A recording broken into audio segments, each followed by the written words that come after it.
sulit at nakakabusog ang ating gagawing merienda ngayong araw. Gagamit nga pala tayo dito ng 5 o higit pang itlog para sa ating chiffon cake. Depende sa inyo kung ilang gagawin nyo. Hahalu-haluin muna natin dito at lalagyan din natin ito ng white sugar, or pwede kayo gumamit ng brown sugar o kahit anong sugar, basta matamis. Hahaluin nga natin dito ang itlog at ang asukal para mag-combine ang kanyang texture. Habang inaantay nga din natin dito maging isang light yellow ang kulay ng ating hinahalo.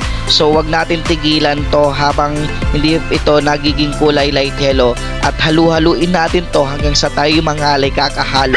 So habang inaantay natin to maging light yellow, dito naman ay maglalagay tayo ng all-purpose flour, tapos isasala natin to sa isang malinis na salaan. So ito ay magiging magandang itsura. So after nga nyan, imimix nga natin ito ng 2 minuto para mag-combine rin ang kanyang kulay. So habang inaantay nga natin at maging fluffy ang itsura neto, halu-haluin at huwag tayo magtigil sa paghahalo-halo.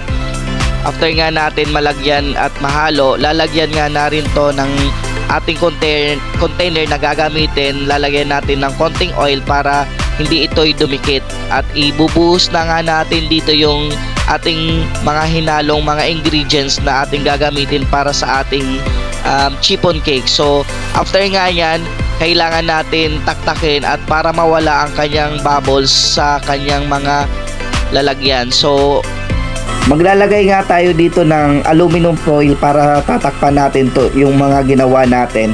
So ayan, maghahanda nga rin tayo dito ng kaldero na walang laman at kailangan may pampatong para hindi masunog yung ilalim. After nga natin malagyan, kailangan natin itong lutuin ng 45 minutes para maging maganda ang itsura at ang texture ng ating chiffon cake. I-check nga muna natin dito ng isang toothpick para makita natin kung luto ba yung loob. At saka kung okay na, pwede na natin tong hanguin at ilipat na sa malinis na lalagyan para makita at matikman na natin ang kanyang itsura at ang kanyang lasa at ang tamis o ano paman. So let's do this, guys.